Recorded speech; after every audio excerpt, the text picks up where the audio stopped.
Sed muy bienvenidos. Que amplíe también nuestra formación bíblica para poder dar nuestro testimonio a la sociedad, porque uno de los pilares de la Reforma es el sacerdocio universal de los creyentes y debemos estar preparados para ello. Señor, gracias por esta conferencia, por la libertad que tenemos para realizarla, Señor. Gracias por todos los aquí asistentes, Señor. Gracias porque tú nos has dado un local donde hacerlo, Señor. Gracias por la vida del conferenciante, Señor. Y gracias por todas las posibilidades que tú nos das para organizar todo esto que es para tu gloria, Señor. Demos gracias a Dios en el nombre de su Hijo Jesucristo. Amén. Y ahora quiero pasar a presentar la conferencia. La conferencia de hoy, como sabéis, se titula La Reforma de España, y para mí es un placer que pueda estar entre nosotros una de las personas que más sabe sobre este tema, que es Manuel de León. Hago una pequeña presentación sobre él. Manuel de León es escritor, historiador e investigador del protestantismo, además de pastor en la Iglesia Evangélica de la Cerdera. Licenciado en Filosofía, es autor, entre otros libros, sobre la historia de protestantes de España y Asturias, de los protestantes y la espiritualidad evangélica en la España del siglo XVI, que fue premio literario Samuel Vila en 2012. Y también es el autor de la novela histórica Tiempos de Beatas y Alumbrados, que fue premio Adán en 2012. Fue director de la revista Vínculo y miembro fundador del Círculo Teológico de Oviedo. Actualmente muchos lo conoceréis, os sonará el nombre porque publica en el blog de Orbaño, en Protestante Digital, y también es colaborador habitual de una revista muy interesante, la revista digital cristiana Renovación. Yo, a título personal, puedo decir que una buena parte de la historia de nuestra iglesia, que los hermanos de aquí conocéis a través del boletín dominical, utiliza como fuente su libro Historia del Protestantismo en Asturias. Simplemente es un honor contar aquí hoy entre nosotros con el pastor Manuel de León. Queridos hermanos, amigos y simpatizantes de la Reforma, permitidme titular esta conferencia Defensa de la Reforma Protestante Española. Es el único tema que me resulta menos simpático o empático, pero debo hacerlo si queremos salvar nuestra reforma del olvido. Dejadme vindicar la reforma del siglo XVI antes de que la distancia empañe la mirada que se vuelve hacia aquel siglo, atenuando el estruendo de las voces de los alguaciles de la Inquisición, de las armas de los ejércitos, encubriendo la risa de los poderosos y los gritos de los condenados. Me hubiese gustado tratar sobre la doctrina valdesiana del beneficio de Cristo, la teología de Servet, la novela picaresca en los protestantes españoles, la lírica en Pedro de Orellana, los grandes traductores protestantes españoles, la reforma radical en nuestros teólogos protestantes, etc. Pero debemos comenzar por el principio, vindicar la reforma en España. Y permitid dedicarla a vosotros jóvenes. ¿Hay aquí muchos jóvenes? Para vosotros, jóvenes. En su admirable libro El saco del ogro, aquel genial escritor católico que fue Giovanni Papini, dice: toda generación tiene un mensaje divino que llevar a la ciudad de los hombres, y todo joven es en este sentido un ángel, aunque sea rebelde o caído. Pero este mensaje se queda casi siempre en enigma y música, sin poder fecundar la costra de la tierra. Y sin embargo, el único secreto para que el alma no se muera y no corrompa el cuerpo con su putrefacción consiste en permanecer fieles a la propia juventud. Esta fidelidad se llama genio, pero pocos hombres fueron verdaderamente jóvenes, y esto por brevísimo tiempo. El genio consiste en salvar una lengua, una chispa de aquel fuego y hacer con ella una antorcha que nunca se apague. Vosotros, jóvenes, que no sois almas deformadas ni envilecidas por la mediocridad ciudadana, os toca recoger la antorcha de la Reforma y hacer que nunca se apague. La Reforma, al sacar a la luz el Evangelio, encadenado y escondido del pueblo, hizo que todas las demás facetas de la vida humana floreciesen hasta ser considerado aquel siglo el siglo de oro.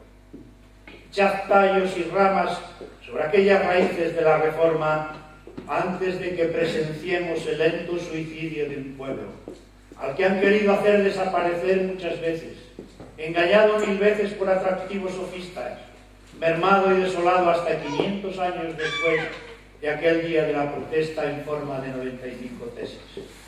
Cultivad vuestro espíritu, pero no dejéis de cultivar vuestra mente.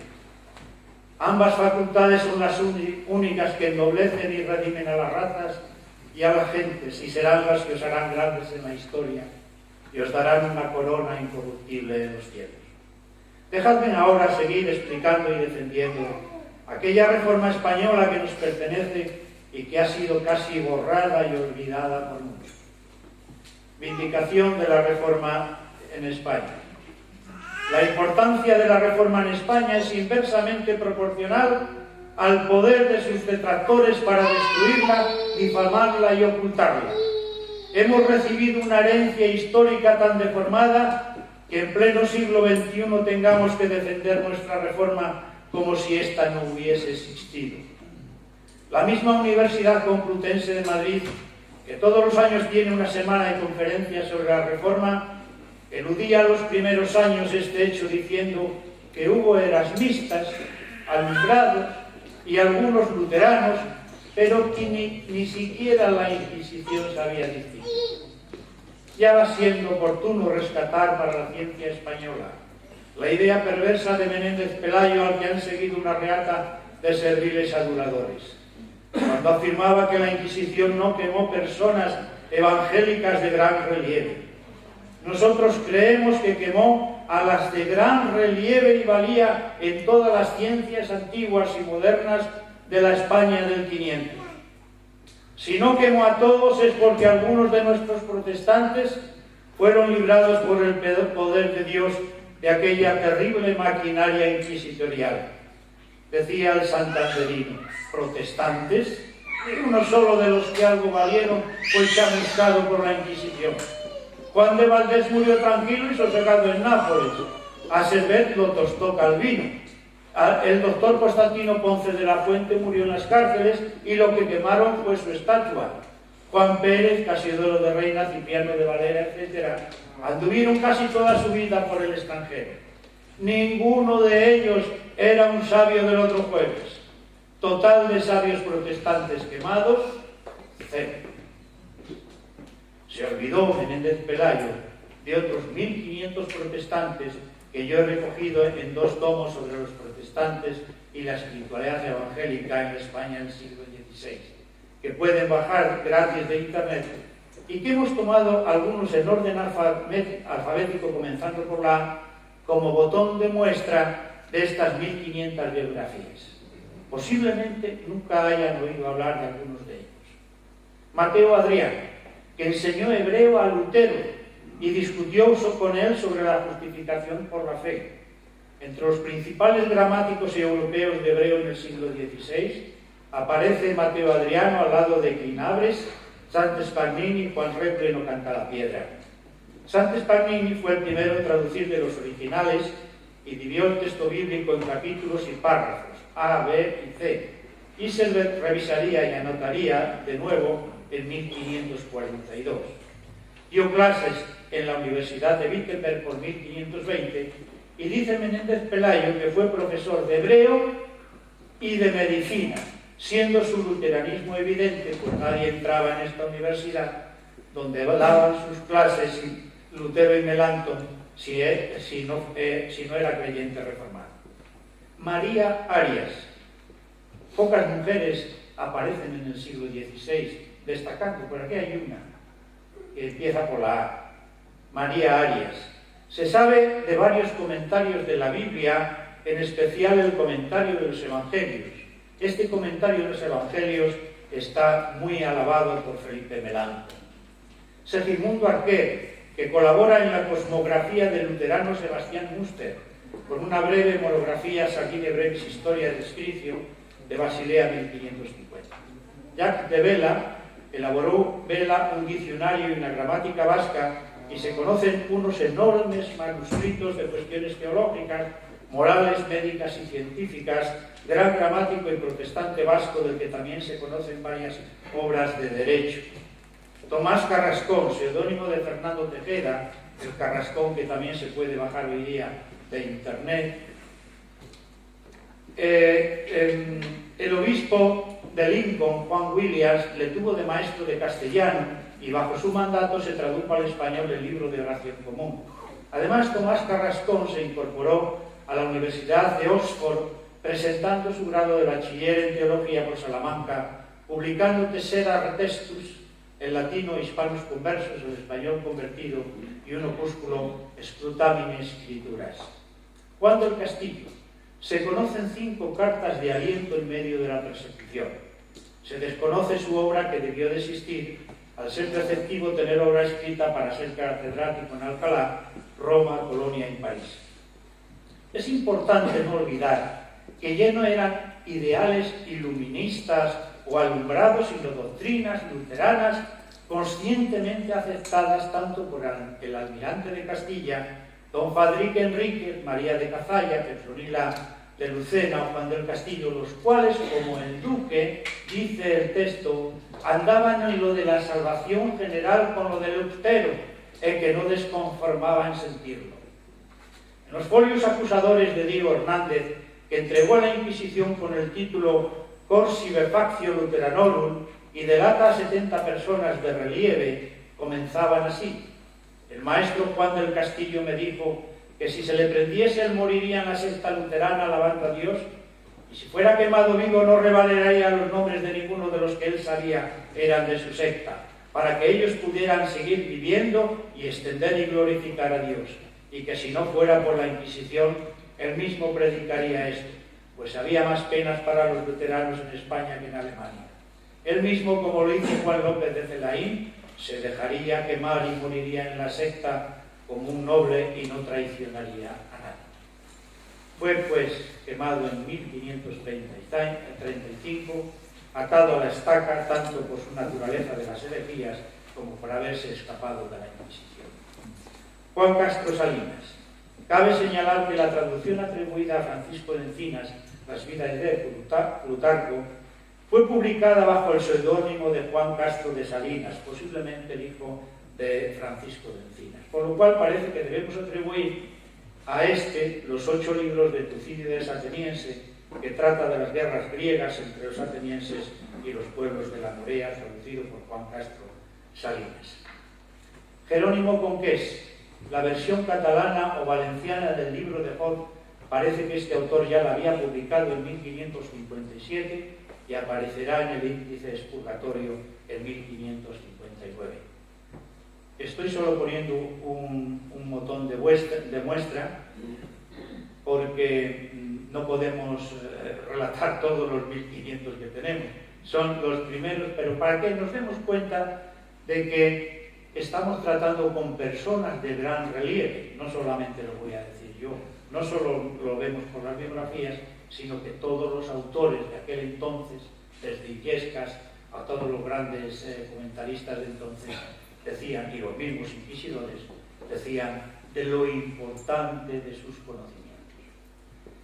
Antonio del Corro, uno de los más sobresalientes reformadores, por 1558 y 1559, estudiará en la Academia Calvinista de Lausana.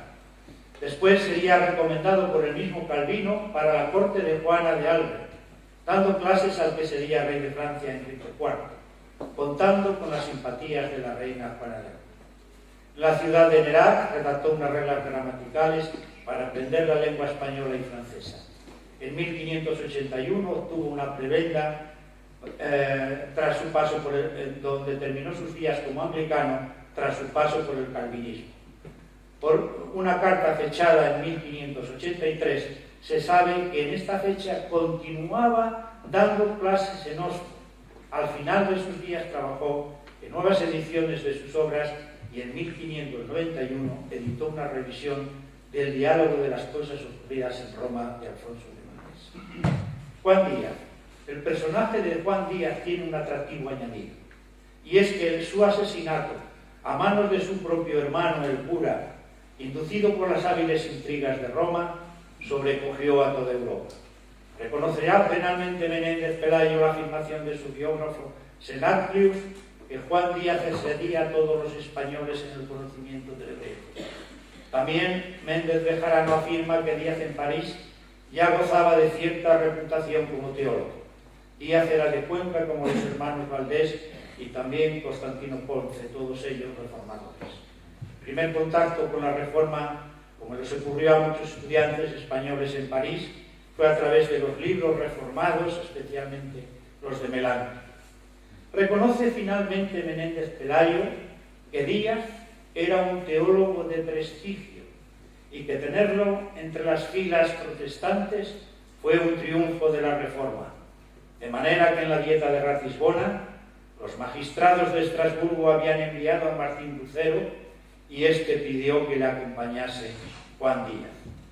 Francisco de Encina, uno de los primeros protestantes que se codeó con la mayoría de los reformadores, un gran helenista y hebraísta al que le debemos la traducción del Nuevo Testamento, el libro de Proverbios, los Salmos y el libro del Eclesiástico e infinitas traducciones de obras griegas.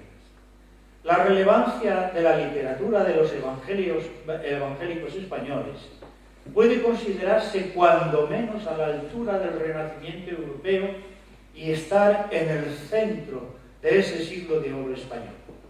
¿Les parecen personas del otro jueves, que dice Menéndez Pelayo, solo este botón de muestra? Menéndez Pelayo, paradigma de la investigación de los heterodoxos, para quien todos los relegados pasaron al bando de los equivocados de la historia de España y por tanto no han sido estudiados debidamente, se equivocó al usar la religión al servicio de la unidad de España.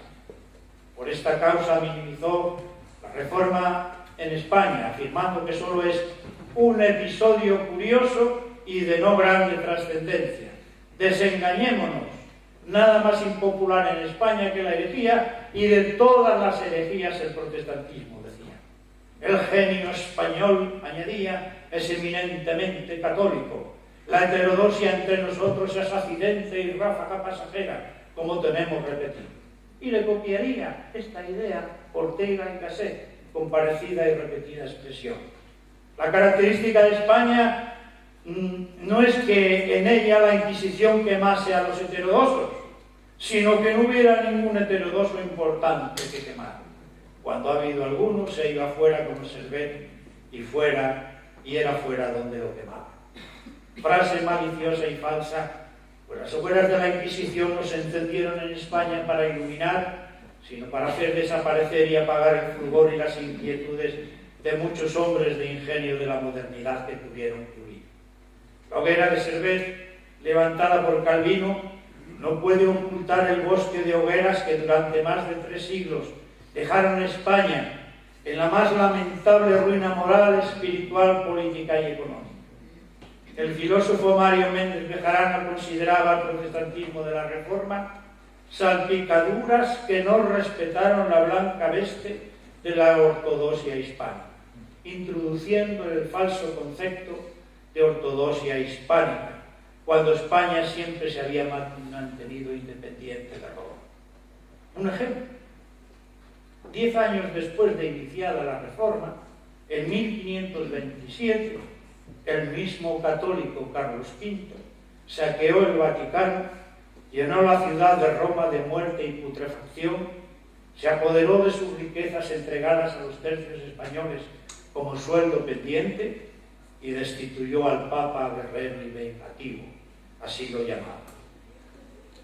Decíamos anteriormente que la incomprensión del protestantismo del siglo XVI se ha manifestado de diversas maneras historiográficas que en ocasiones han rayado la injuria. Sin embargo, resulta más doloroso contemplar que autores actuales hagan revisiones históricas tan mezquinas como lo hace Henry Kamen. Así reduce y explica el protestantismo del siglo XVI este autor. Había, por supuesto, algunos herejes convencidos, entre ellos el noble Centelles, quemado en Valencia en 1564, y Fray Cristóbal de Morales, quemado en Granada en 1571. Pero menos de una decena Fijaros que no dice docena, dice decena, por si acaso, de españoles fueron condenados a la hoguera por luteranos al final de la centuria, fuera de los casos de Valladolid y Sevilla.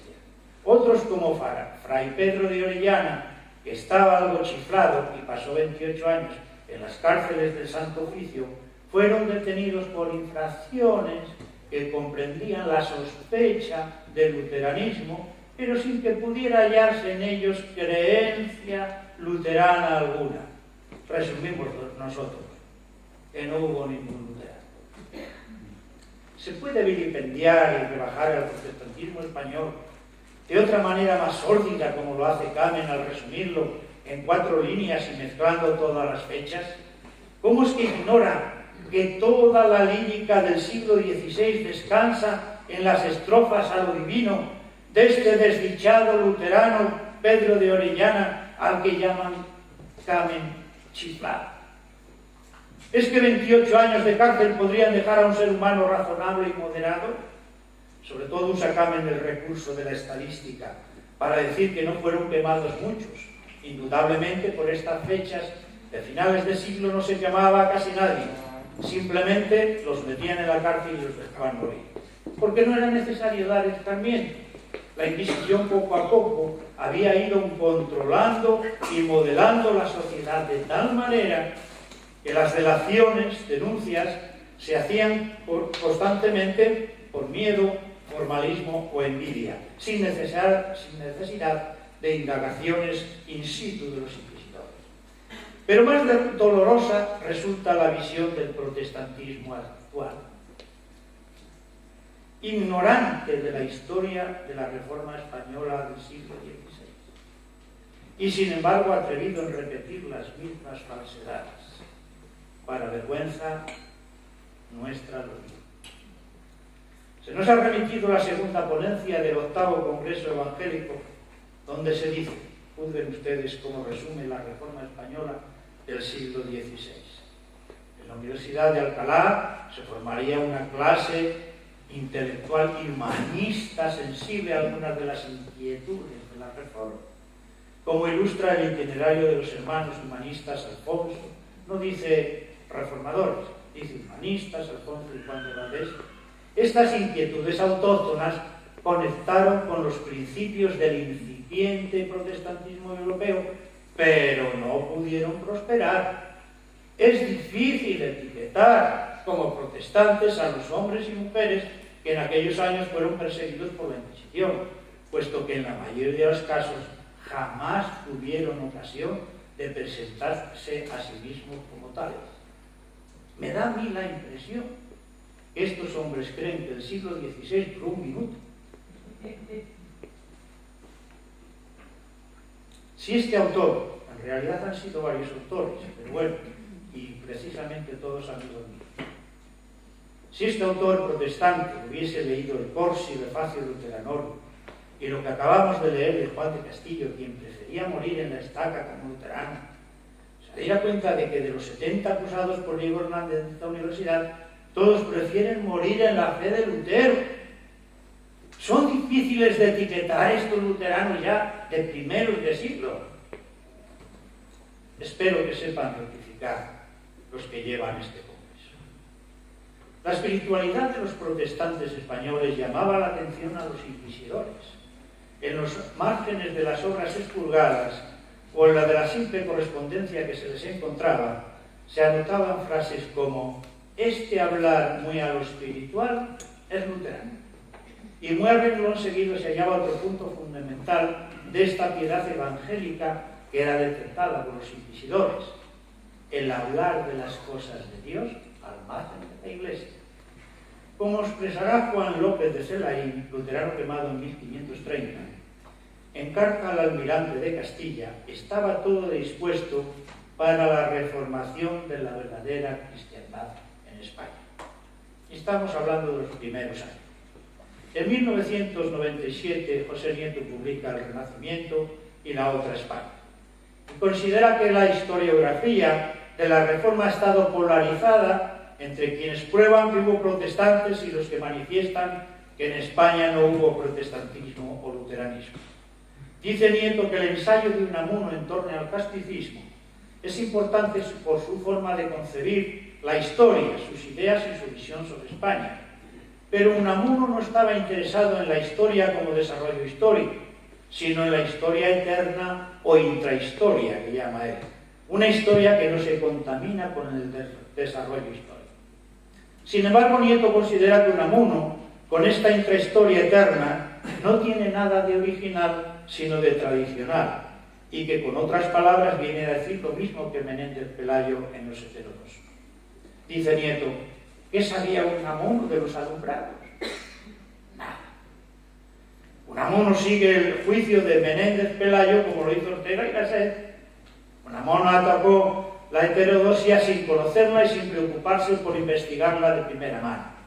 Alumbrados, pseudomísticos y protestantes eran casi lo mismo para Unamuno. Dice Nieto que don Miguel hace una breve referencia de refilón sobre un protestante, Juan de Valdés, que inició la lingüística castellana, o que Juan de Lizarraga tradujese al vascuence el Nuevo Testamento.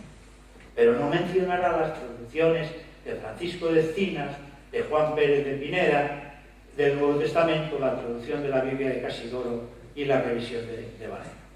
Termina diciendo Nieto que con eso demuestra la falta de interés por los heterodoxos por parte de un heterodoxo como él. Se pregunta Nieto, ¿por qué no fueron para Unamuno los heterodoxos castellanos, tales como Valdés, Díaz, Encinas, Pérez de Pineda, Constantino o Servet, los primeros reveladores de lo eterno del alma? Ya que Teresa de Ávila o Juan de la Cruz no solo fueron tardíos, sino que se agotaron bien. ¿Por qué rechazó Unamuno las posibilidades de una norma de lo eterno heterodoxo? Unamuno y Ortega, aunque niegan la importancia de la reforma en el siglo XVI, como ya hemos visto, se dan cuenta de su necesidad. En 1907 escribe Ortega a Unamuno: en España no habrá cultura mientras no haya lucha religiosa, dice usted. Cuidado, en España no se verá la cultura hasta que el pueblo se divida en dos. No se dividirá en dos mientras no haya protestantismo español. Y no habrá mientras no haya teología y exégesis protestantes españolas. Eso ya era así en el siglo XVI, como no ha de serlo en el siglo XX. Hamburgo, 3 de enero de 1907. Este texto, que nos reconcilia con estos dos grandes pensadores, sin embargo, nos reclama al protestantismo español mejores estudios de teología y exégesis propias, dentro de una mayor preocupación por la cultura. Importancia de la reforma en España. ¿Cómo vais de tiempo? Vamos bien, ¿no? Tenemos que afirmar con rotundidad que la reforma española fue anterior a la luterana de Alemania, al menos en 5 años, y que se hubiese extendido por toda España en pocos meses si no hubiesen existido los autos de fe de Valladolid y Sevilla. Esto no es ninguna exageración. Así lo afirma el inquisidor general asturiano Fernando de Valdés y el historiador católico Illescas. La reforma española supuso el mayor avivamiento de todos los tiempos de la vida espiritual de España. Esto no es una exageración de un historiador protestante. Lo demostraremos con unas citas más adelante, pero dejaremos siempre flotando en el aire de esta conferencia algo que no tenían otras naciones: la sociedad de los conversos de judíos conocedores de las Sagradas Escrituras, de alumbrados, eras vistas, y la revolución social y política de los comuneros, que fueron la espada de Damocles reformador. Es necesario aclarar también que si la reforma alemana y suiza fue larga y lenta, la reforma en España eclosionó en muy pocos años hacia posiciones claramente heréticas, radicales, o luteranas o calvinistas, al margen de que los inquisidores, sus intérpretes y perseguidores, difuminasen la herejía y la fraccionasen convenientemente durante los 40 años primeros del siglo. En estos años primeros del siglo XVI se presentía y se reconocía la herejía, pero no se quería hacer visible, disfrazándola de expresiones tales como palabras malsonantes, escandalosas, sabor a herejía, y en los casos más evidentes se declaraba como herejía luterana a partir del edicto de 1525. Consideremos estas afirmaciones. El evangelismo como espiritualidad del protestantismo frente a la mística y a la fe. Las primeras décadas del siglo XVI, también en España, aparecen un grupo de personas sensibles a la espiritualidad del momento, que se encaminan por la vía del evangelismo, tales como Juan de Valdés, Juan de Ávila, Bartolomé de Carranza o Constantino Ponce de la Fuente, por citar los más representativos. Sin embargo, en el caso de Valdés, dice Nieto, el valdesianismo no es un movimiento católico o católico romano de la reforma en el seno de la Iglesia, sino un intento de fundar y edificar una Iglesia cristiana independiente del Papa y de la tradición católico-romana, apoyada en normas y escatologías, con la doctrina de la justificación por la fe como único fundamento. Es fides ora. Solamente este principio asienta la Iglesia cristiana sobre su auténtica base, es decir, sobre el propio Cristo. Afirmar que el valdesianismo era un evangelismo católico romano, como algunos historiadores se han atrevido a decir, es absolutamente incorrecto.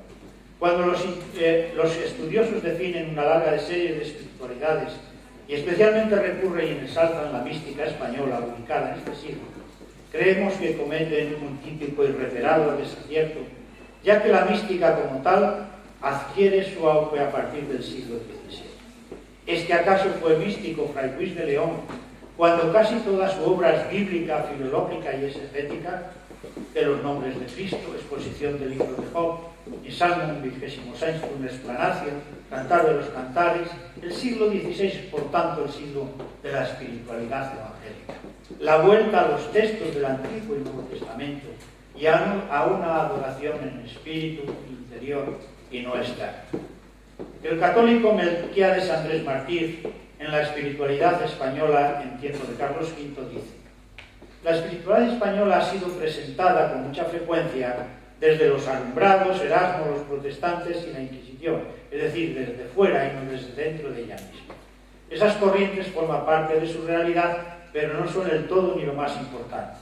Frente a la espiritualidad de Erasmo, basada en poca oración, mucho estudio y abundante crítica, la española acentúa la oración y el amor y proclama que tanto tienes de amor cuanto de oración.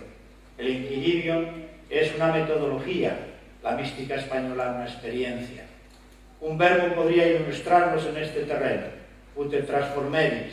En Erasmo tiene sentido activo, que tú te transformes; en nuestros místicos, pasivo, que seas transformado.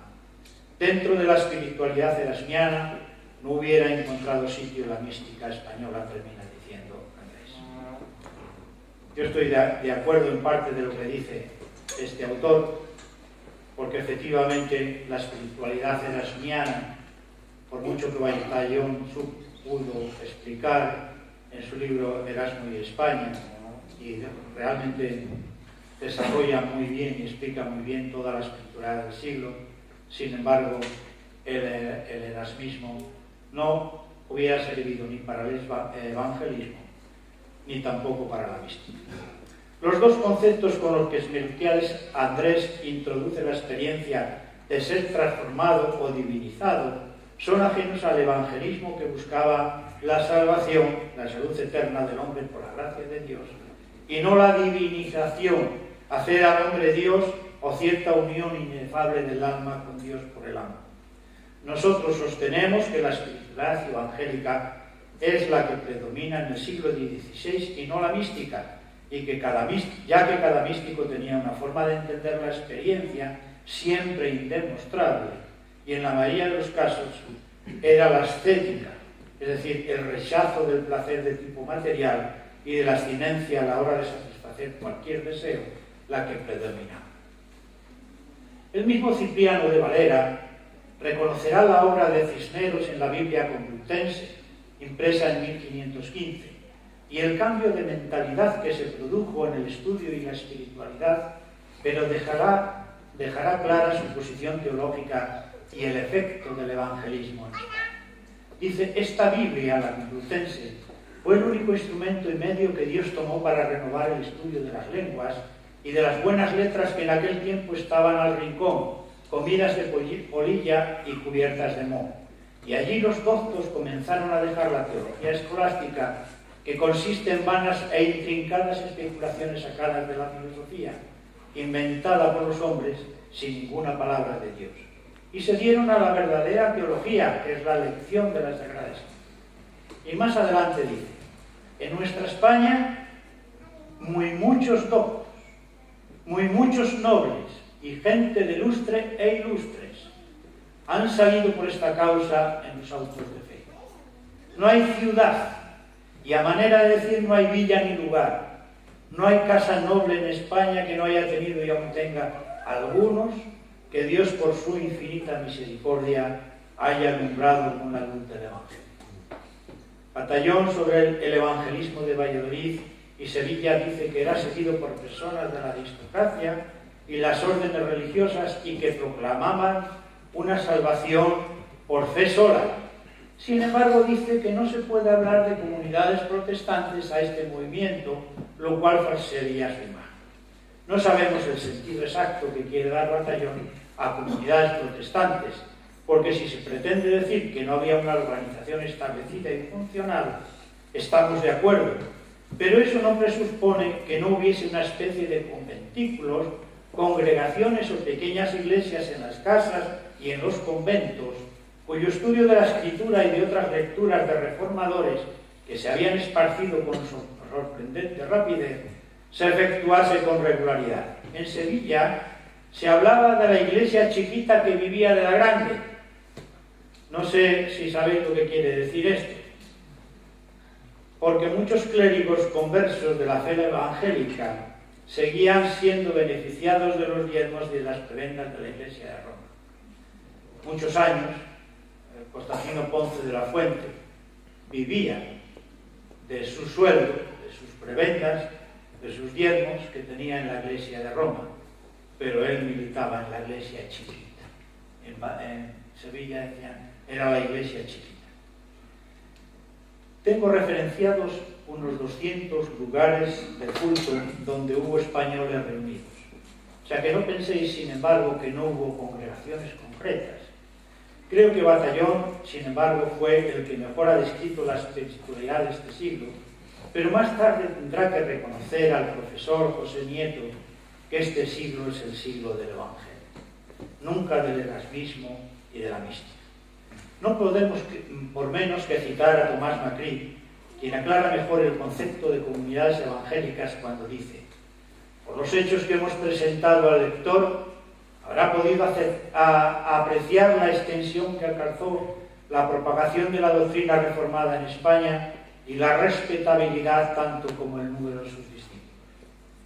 Tal vez no hubo nunca en ningún otro país una proporción tan grande de personas ilustres, tanto por su rango como por sus conocimientos, entre los convertidos a una religión nueva y cosmopolita.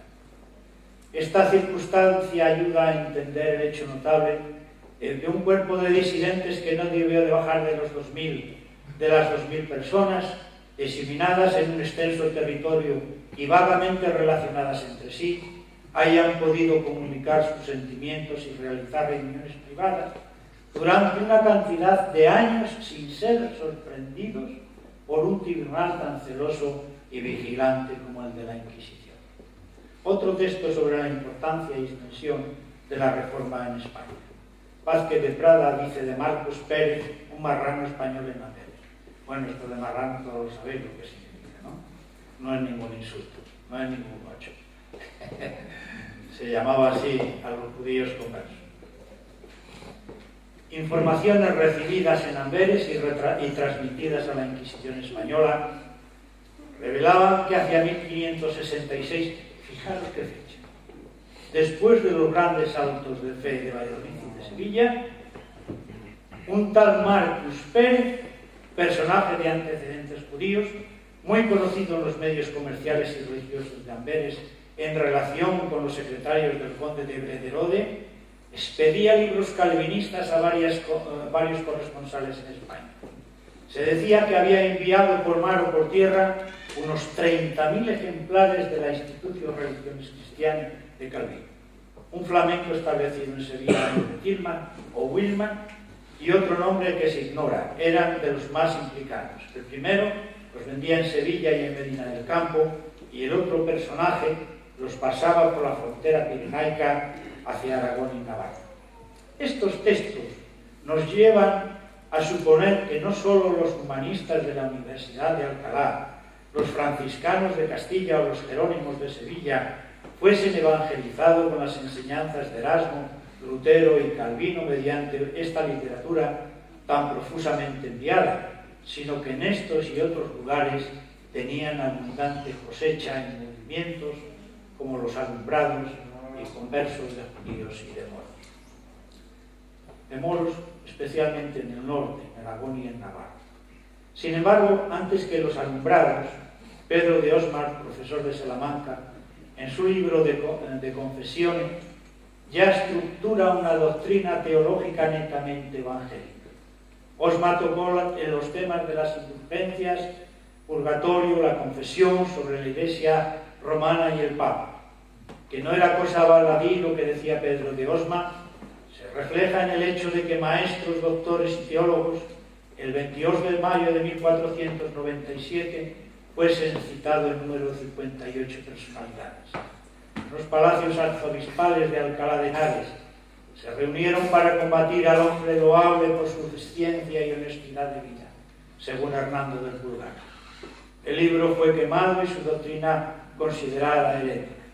Menéndez Pelayo termina diciendo: Pedro de Osma no fundó secta ni tuvo discípulos, ni es más que un hecho aislado, como voz perdida de los wiclefitas y husitas en España, pero al rechazar la infalibilidad de la Iglesia, no ya de su cabeza, apostatar de las llaves, las indulgencias y reducir la confesión sacramental a los pecados ocultos y no de pensamiento, destruyéndola casi con tales límites, cortapisas y lasitudes, precedía y anunciaba a los reformistas. Es en este sentido el primer protestante. Añadiremos que el afán de Osma era el mostrar la autoridad de las Sagradas Escrituras y el concepto evangélico del arrepentimiento por encima de la institución humana y el poder de las llaves. La pronta propagación del luteranismo. No dejaremos tampoco de citar al católico Gonzalo de Illescas, que en su historia pontifical escribía: en años anteriores alguna vez se prendieron en España herejes luteranos en número mayor o menor y fueron quemados, pero estos eran extranjeros, alemanes, holandeses o ingleses. A continuación se enviaron al patíbulo gentes pobres y de cuna humilde y les ponían los angelitos en prisión.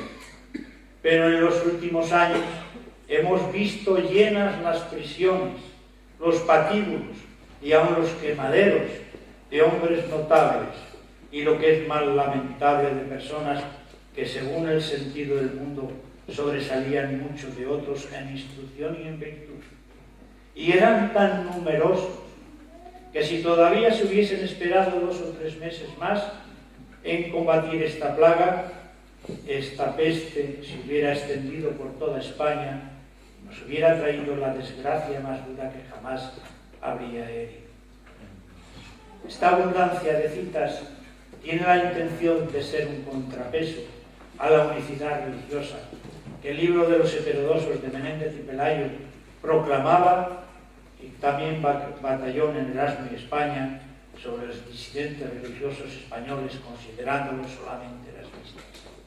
Los demás herejes solamente habían estado en la imaginación de los inquisidores, quienes habían exagerado con la rápida expansión de la Reforma, cuando aquellos herejes eran al fin y al cabo católicos erasmistas. Esto lo oirán ustedes como consecuencia. Este libro de Batallón, sin embargo, fue el que me hizo comprender la Reforma española, pues puede ir viendo que los que él llamaba erasmistas morían en las hogueras por luteranos convencidos. Hemos citado al principio el movimiento comunero, que solo duró un año, mientras esta reforma del siglo XVI duró al menos un siglo. Solo unas palabras, José Nieto en su obra El Renacimiento y la otra España, citado ya varias veces, considera que este tema del movimiento comunero no está cerrado historiográficamente, pero aún menos estudiados son los elementos religiosos y sus ideas de libertad, no solo políticas sino religiosas. Muchos autores se han preguntado por lo que hubiese sido España con aquellas ideas políticas, económicas y sociales, pero es lamentable que casi nadie se haya preocupado no solo por un movimiento en busca de la libertad religiosa, sino también del éxito de la reforma en España si esta revolución hubiese triunfado. Sin lugar a dudas, Nieto tiene las mismas preocupaciones que nosotros en este capítulo y se atreve a decir que la historia de los comuneros pertenece también a la historia de la reforma en España. Voy a pasar porque ya os tengo cansados y después, si tenéis ganas de preguntar alguna cosa, podemos pasar para tener quizá en la esfera social lo que eran los protestantes españoles. Pero quiero terminar con unas ideas y una brevísima conclusión. La tesis doctoral de Ángela Selke, algunos aspectos de la vida religiosa en España en el siglo XVI, Los alumbrados de Toledo, tesis que publicó en 1953, ya hace unos cuantos años, sostiene que la España del siglo XVI, su alma es más religiosa que civil y los alumbrados constituyen la única herejía que echó sus raíces en suelo hispano, con términos teológicos propios y con cierto enfoque luterano después. Este sería el principal pensamiento donde el movimiento alumbrado sería el alma de la Reforma española, donde se asentarían luteranos y calvinistas y hombres de la Reforma radical también. Muy al lado estarían los conversos judíos, que nunca habrían olvidado la Escritura. No he pretendido refutar, sino tratar de persuadir, consciente de que no existe la objetividad histórica. Toda intención refutativa es negativa, y esa no ha sido mi intención. Esta conferencia sería para mí un éxito si sacáramos del inconsciente histórico que únicamente la Reforma protestante ha tenido sus orígenes y principios en la Alemania de Martín Lutero con fecha de 1917. Sería un éxito si pensásemos también que la Reforma española, esto de tener mocos,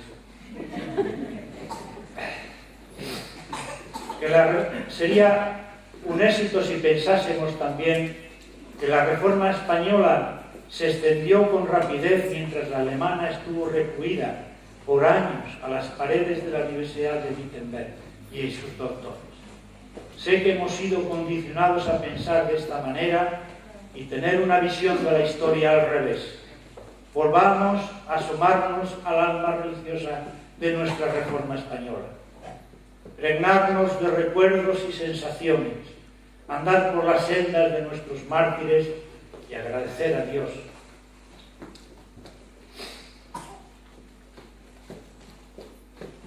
Que no seamos perseguidos hasta la muerte en la hoguera, como fue. Muchas gracias.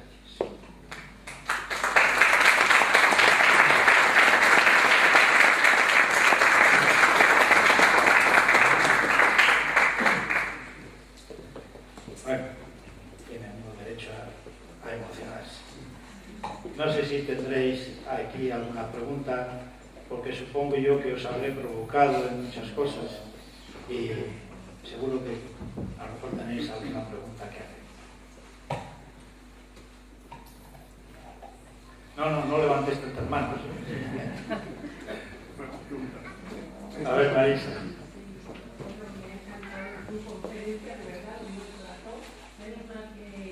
Se ha grabado por ahí y la puede seguir escuchando, porque además está llena de citas que le dan una validez mucho mayor que, bueno, que con la celeridad del tiempo pues se omite. Así que me ha gustado mucho.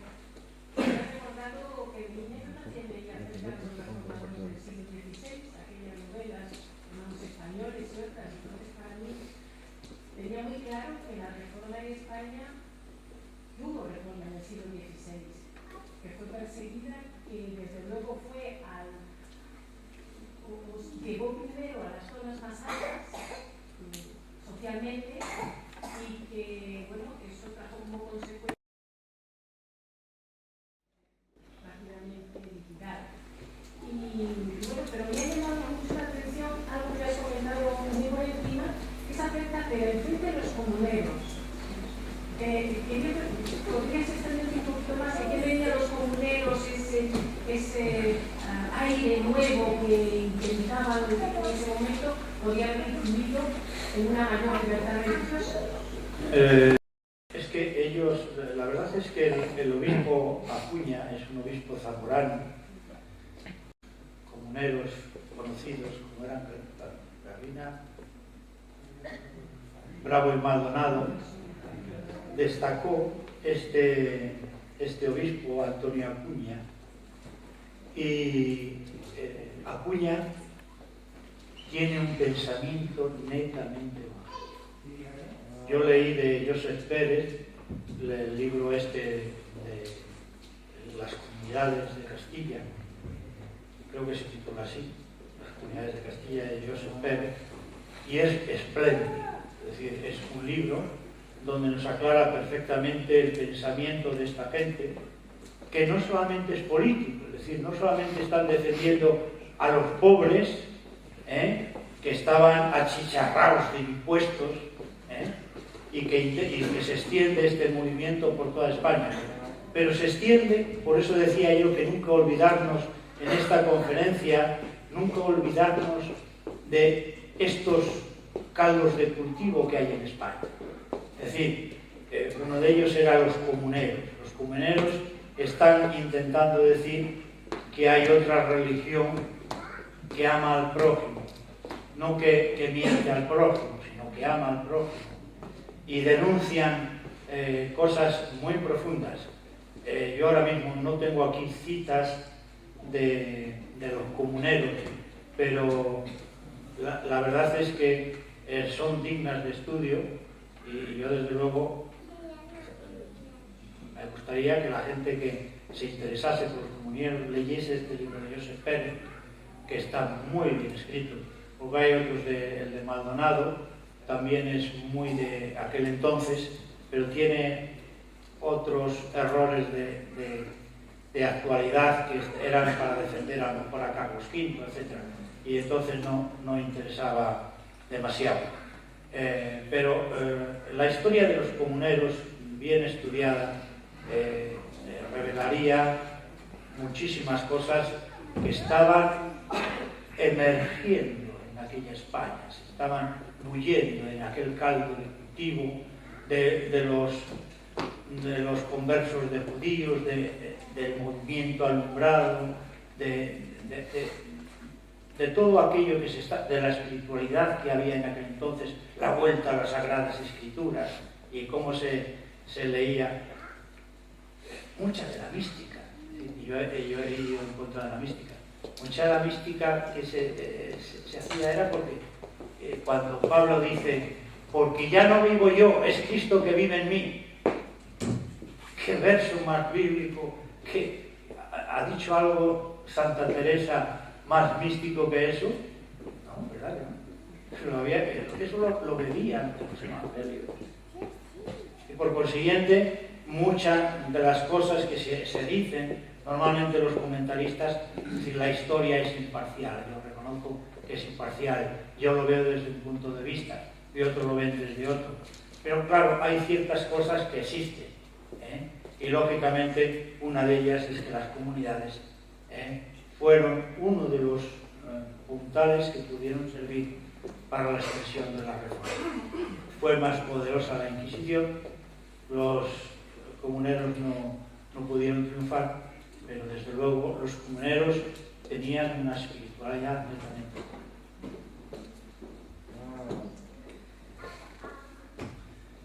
¿Quieren saber cómo sería la esfera social de nuestros protestantes? Pues yo he tenido la curiosidad de hacerlo.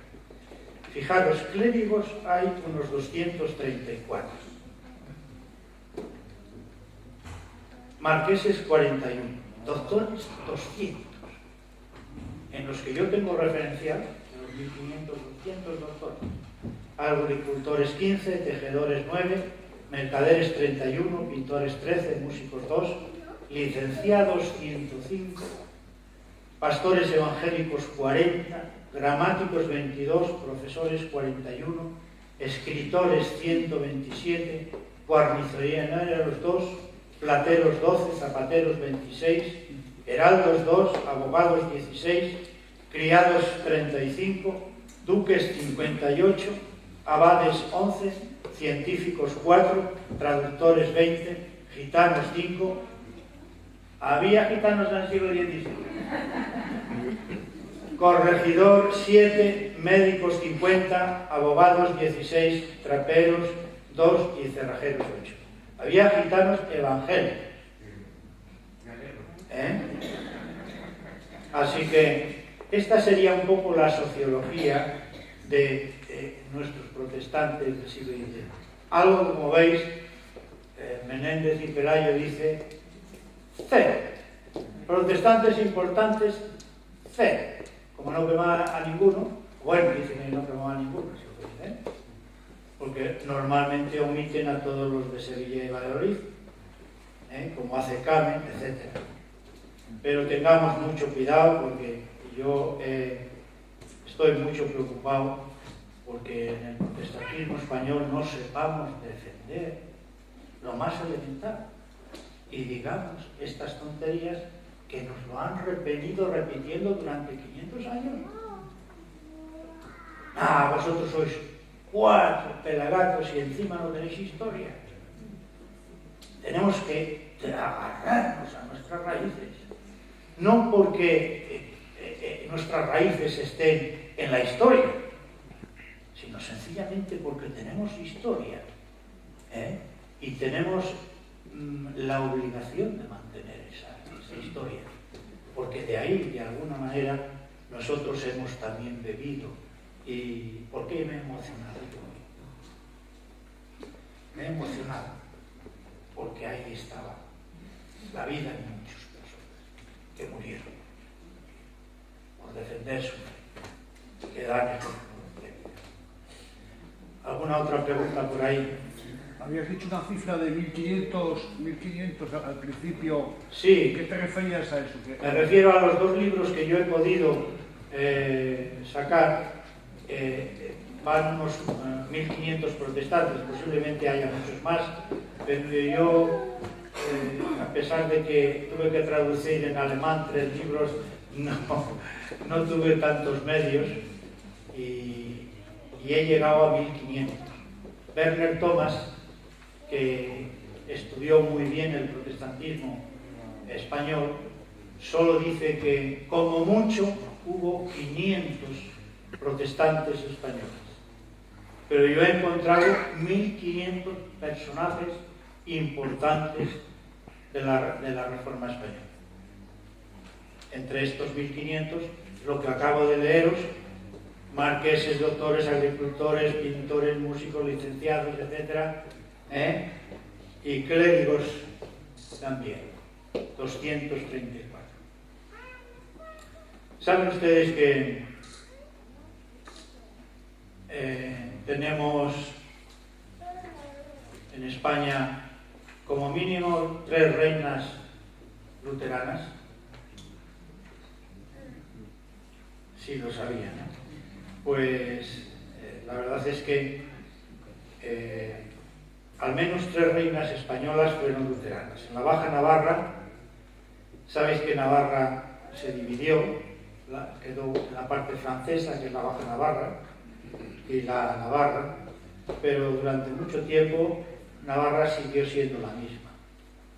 Y ahí, en esa Navarra Baja, que es la francesa, ahí estuvo Juana III de Albrecht, que es madre de Enrique IV, y proclamó la reforma en el Béarn. También está María de Hungría, que es luterana. Francisco de Encinas nos dice que el protestante maestro Alessandre, que había sido carmelita del convento de Arras, era el predicador de la reina María de Hungría, Juan Pérez de Pineda le dedica la traducción de los Salmos a la ilustrísima y serenísima señora doña María de Austria, por la gracia de Dios, reina de Hungría y de Bohemia. Pero ya en 1527, Lutero le había dedicado un libro que, según parece, ya leía Lutero en ediciones de Amberes. Según la misma María, ella no había pedido la dedicatoria de Lutero, ni pudo tampoco impedirlo. Tampoco hemos de olvidar a la reina de Dinamarca, Isabel de Hungría, gran luchadora de la defensa del luteranismo. Estas dos son hermanas de Carlos V. Son hija, esta Isabel de Hungría es hija tercera de Felipe el Hermoso y de Juana la Loca. Y también el mismo emperador Carlos V, según manifiesta Glapión, confesor del emperador, en tiempos anteriores a la dieta de Worms, los escritos primeros de Lutero le habían agradado tanto al emperador como a él mismo. Cuando escribió Lutero La cautividad de Babilonia, leyeron haber escrito Lutero en contestación a la bula papal, y por eso manifiesta esa indignación y violencia. Las manifestaciones de Glapión también se referían a que el emperador se sentiría merecedor de la ira de Dios si no luchase por una verdadera reforma de la Iglesia de Cristo.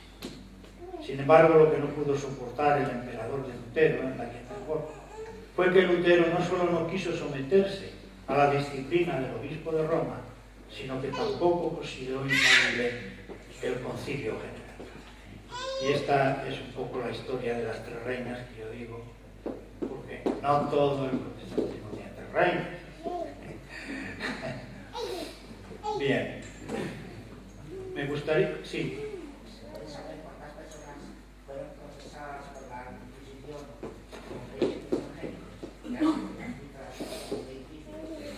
Sí. Son difíciles, y sobre todo cuando tenemos, desgraciadamente, una visión tan pesimista de todo esto. Es decir, ¿cuántos murieron en las cárceles de la Inquisición, sabiendo conscientemente que habían estado en reuniones luteranas y que los dejaron morir allí? Muy difícil. ¿Quemados? Pues no hubo quizá tantos quemados, eso es verdad. Llorente da unas cifras astronómicas de 400.000, etc. ¿no? Ahí están los historiadores que lo saben, pero Llorente da unas cifras grandes. Yo creo que hubo menos quemados, porque la Inquisición, aunque, cuidado, tenía casi todos los meses, tenía un auto de fe. Esto yo pensé que era una vez al año. No. Cuidado, ellos tenían, hasta que ya realmente no tuvieron dinero suficiente para tener aquel espectáculo de color y sonido, porque allí digo de color y sonido, porque allí ardía la gente, y si llegaba la gente. Y en aquellos espectáculos al final ya habían dado suficiente escarmiento a través de aquellos autos de fe que ya no era necesario. La gente iba y delataba a quien fuera. Si veía que corría su vida en peligro, delataba a fulanito tal, mira a ver qué, para que la Inquisición fuera y lo cogiera. Es decir, en España fue un terrible problema la Inquisición, porque creó una hipocresía nacional que yo creo que existirá y no se quitará nunca en la vida. Yo creo que ha quedado esa hipocresía pegada en la piel de todos. No te puedo decir más.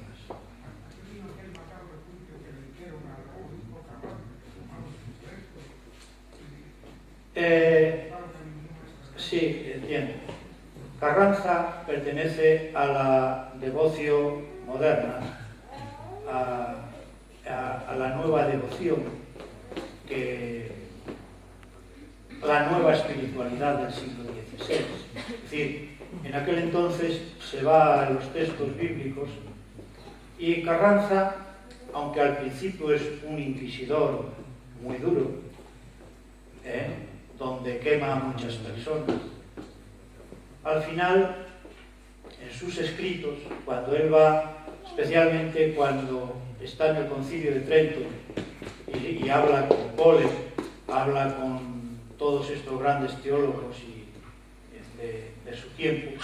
Estaban mucho tiempo en Trento, porque no es como ahora que hay aviones y se va y se viene, allí se iba, y allí se quedaban un tiempo bastante largo, y discutían sobre todo. Y él allí aprendió, porque muchos de esos cardenales conocían perfectamente la devoción moderna, la nueva espiritualidad que se movía en aquel entonces. Y realmente Carranza aprendió ahí. Y cuando empezó a escribir, se le fueron escapando las ideas, y le pillan en el catecismo, le pillan montones de expresiones que podían ser luteranas. De hecho, él murió como luterano. Lo tuvieron 17 años en las cárceles del Vaticano y allí murió como luterano. Nadie dijo que no era luterano. Y a mí me hubiera gustado, a ver, esta gente que dice que no hubo luteranos, a ver por qué este hombre murió también como luterano. Pero es que no fue. Y lo pensaba. De tanto roce quizá con el luteranismo en aquel entonces, porque los grandes pensadores traían esta devoción, esta espiritualidad y sobre todo estudio de la escritura.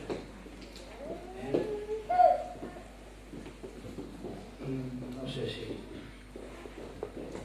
Una cuestión, ha hablado del Ferrari, otros datos más o menos erráticos, pero que responden a una ideología o una verdad que quería transmitir, ¿no? Pero por ejemplo, pues que los protestantes más relevantes españoles no se quemaron porque ya había llegado fuera y se habían quemado y quemaron sus estatuas, que para el caso, en cierta medida, y se quemaron, los pudieron tener. Pero me sorprende, digamos, en contraposición y detecté una cierta crítica por su parte hacia los historiadores protestantes. Es decir, lo que usted decía, no defender Menéndez. nuestra versión de la historia. ¿Por qué ocurre esto? ¿Por qué los historiadores? ¿Hay algún motivo para que se acepte o no se acepte, sino que no se incida sobre esa... Sí, entiendo. ¿Por qué lo blanco es negro? Simplemente somos perezosos. Sí. ¿Por qué lo blanco es negro? Es decir, ¿por qué no somos capaces de intentar decir, bueno, no será tan blanco, pero desde luego negro, Eso es un poco lo que hay que distinguir. Claro que Menéndez y Pelayo lo que intenta decir, igual que Ricamen, es decir, cuando historiadores que intentan revisar la historia, decir, estos exageraron mucho. Resulta que viene y solo dice baballadas. Sí, es que Henry Kamen le he leído cosas que dice, bueno, o yo vivo en otro siglo, o en otra historia, o en otro mundo, o este hombre de que está hablando. Y eso es lo que yo creo que está ocurriendo. Es decir, estos hombres tienen una ideología y matan por esta ideología. Y intentan defender la unidad religiosa en España, o intentaron. Claro, hoy día estamos viviendo en otros tiempos, y esto que estoy yo diciendo, por algunos tal vez escandaliza. Pero esta es la realidad. Es decir, que ¿por qué cosas tan elementales como que en los autos de fe de Valladolid y Sevilla fueron españoles creyentes reunidos en congregaciones, donde era la iglesia chiquita de Sevilla, la que vivía de la grande, y estaba allí en medio de esa congregación allí, y todos eran conocidos, se conocían, y eran gente importante, y fueron a las cárceles y murieron allí. Murieron de todas las maneras, unas veces quemados. Yo no me voy a dedicar a ver si murió chamuscado o no murió chamuscado, como dice él. pero lo cierto es que murieron en aquellas cárceles, como dice Illescas, es decir, el historiador católico dice que ahí estaban atascadas las cárceles, los patíbulos, de gente importante, gente que en la forma de pensar del mundo eran gente de grandes conocimientos. Yo no estoy diciendo cosas que me las he inventado, es lo que decían en aquel entonces, los historiadores católicos. No estoy diciendo otra cosa, no estoy defendiendo nada, pero esa es la realidad. Es decir, que la realidad es que murieron quemados. ¿Cuántos? ¿Cómo? Claro, si leemos a Llorente, que era el secretario de la Inquisición, y que pasaron tantos papeles por sus manos, y que ahora no poseemos esos papeles, pues son cantidades astronómicas. Pero es difícil, es muy difícil el saber qué cantidad de gente murió quemada en la Inquisición. Pues muchos huyeron, muchos afortunadamente estuvieron en Europa, y nuestros protestantes estuvieron dentro de la élite del protestantismo europeo. Esto es lo que tenemos que decir. Estuvieron dentro de la élite del protestantismo europeo. Ahí, estuvieron con los científicos, estuvieron con los... El otro día me enteré, así de refilón, que ni lo sabía, por ejemplo, que Servet tiene un libro sobre farmacología, que en aquel entonces solamente ya tenía 50 recetas para el dolor de estómago, en aquel entonces. Y sale en estos libros de farmacología que este hombre, que Servet, que es un gran hebraísta, un gran helenista, que es un gran filósofo, que es un gran teólogo, que es un hombre especial, pues sin embargo está pues olvidado. Si vemos de Francisco de Encinas o de Juan de Jaraba la historia de las plantas, es una historia también moderna, que sale en el siglo XVI, que son protestantes los que sacan a la luz todas estas ciencias nuevas, pero que nosotros desconocemos, y que si no lo indagamos se nos acusará al protestantismo actual, se nos acusará de haber olvidado aquella reforma que costó tanto a tantas personas importantes, sobre todo aquellas personas que lucharon por la extensión de la Evangelio. ¿Hay alguna cosita más?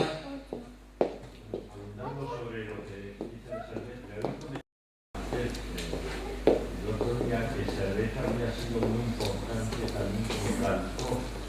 ¿Podría ampliar un poco eso? Sí. En 1542 Servet aparece como el revisor y editor de la Biblia de Santo Spagnino. Santo Spagnino era un monje dominico de Lucca, era discípulo de Savonarola, y fue ahorcado y quemado en Florencia por herejía crítica a las prácticas de la Iglesia. Era además Santo Spagnino un erudito de hebreo y otras lenguas clásicas. Había sido profesor de lenguas clásicas en la Escuela de Lenguas y había dedicado 25 años a la traducción de la Biblia desde los originales al latín. Servet hace lo mismo. Vuelve otra vez a coger los originales, coge los originales y lo traduce al latín, más actualizado. Lo cual Servet es un hebraísta, un helenista y también un latinista importante. Por eso nuestros traductores, Servet es el primer traductor, no es Casilodoro de Rey. Servet es el primer traductor de los originales, solo que no lo traduce al castellano, lo traduce al latín. Pero Servet en esos mismos años, en el 42, 43 al 45, publica esta Biblia montones de veces, porque le habían contratado la Compañía del Libre de Lyon para corregir y editar toda esta Biblia. Es decir, los libreros de Lyon le habían cogido y le habían hecho que publicara a él diferentes Biblias de Saint-Exupéry. O sea que era reconocido en aquel entonces y se extendió esta Biblia en los lugares que era necesario conocerse. Pues bien, es en ese sentido que se le ve desde los primeros traductores en España y de los originales, estoy hablando. ¿Algo más?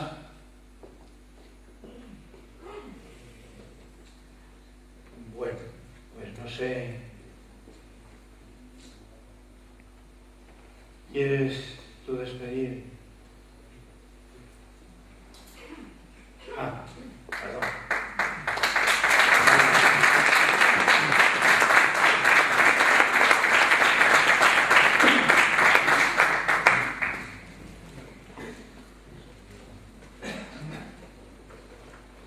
Pues muchas gracias a Manuel de León por haber compartido con nosotros.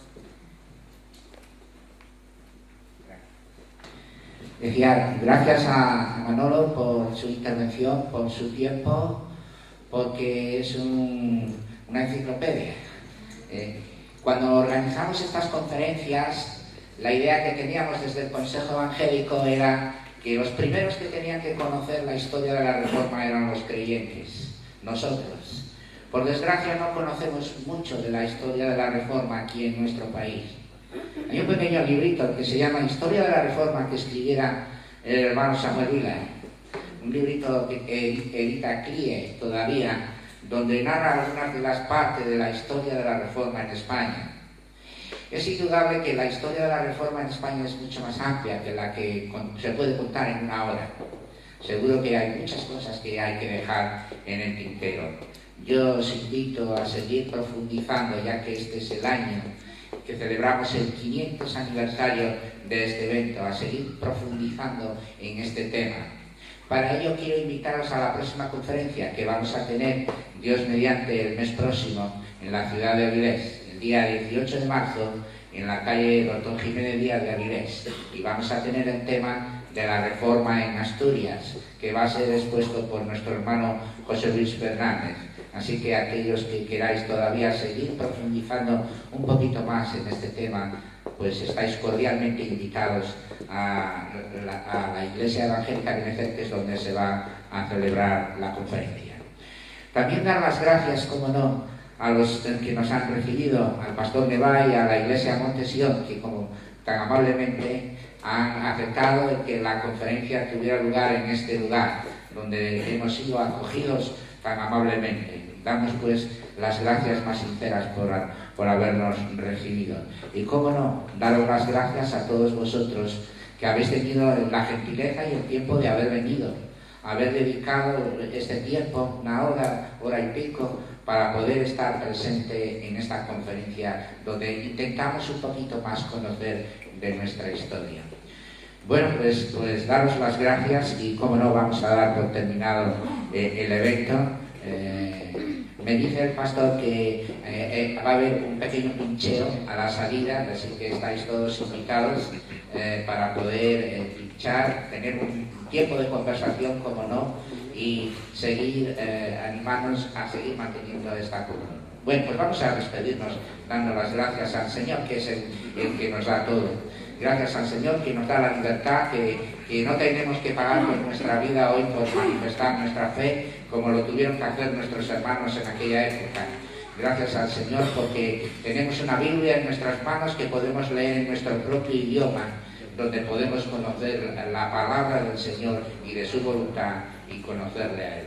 Bueno, pues muchas gracias, Padre, por el tiempo que nos has dado aquí en esta tarde. Gracias por Manuel de León, por sus conocimientos, por la exposición que ha hecho, Señor, de estos hechos históricos ocurridos en este país donde tú nos has puesto. Gracias por las personas que tú sabes los nombres, de los que tuvieron que pagar con su vida por confesarte a ti en medio de este mundo y en aquel tiempo de intolerancia. Gracias que todavía 500 años después la Reforma continúa y nosotros somos continuadores y hemos tomado la antorcha para seguir anunciando a Jesucristo a este mundo. Gracias por habernos dado una Biblia, la palabra que cada día leemos con nuestros ojos y que tomamos con nuestras manos y que ella es nuestro alimento y nuestra guía. Gracias, Señor, que tú sostienes a tu pueblo a pesar de las adversidades, a pesar de que haya persecución y a pesar de que las autoridades y las personas no quieran saber nada de nosotros. Pero, Señor, tú sabes más que cualquiera. Tú sabes, Señor, que queremos honrarte en este mundo y queremos, Señor, que derrames bendición para tu pueblo y sobre todo aquí en Asturias. Gracias por los hermanos que han venido. Gracias por todo lo que nos has dado en este día. Señor, que lo que hagamos en este año, el resto de actividades, de conferencias, de exposiciones que va a haber también a lo largo de este año, Señor, sea todo con el mismo motivo, anunciarte y proclamarte a ti. Gracias por todo. En el nombre de Jesús. Amén.